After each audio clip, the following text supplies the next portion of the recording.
There is a tenderness visiting your heart this season.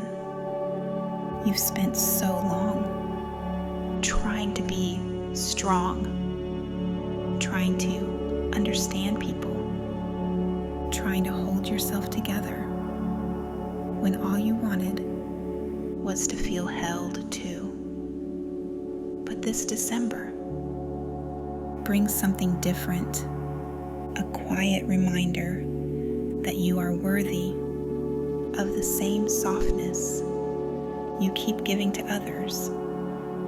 Your heart is not asking for more effort.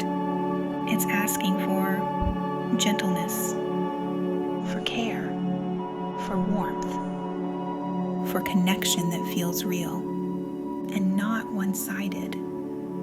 You're stepping into a phase where love won't feel heavy, confusing, or unclear, where the right people show up with clarity, where the ones who care don't make you question your value.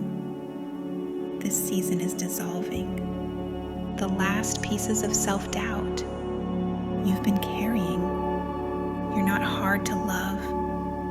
You are simply trying to love in places that weren't ready.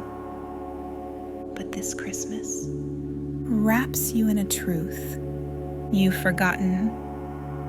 You are worthy just as you are, and someone is being guided toward you because of that truth.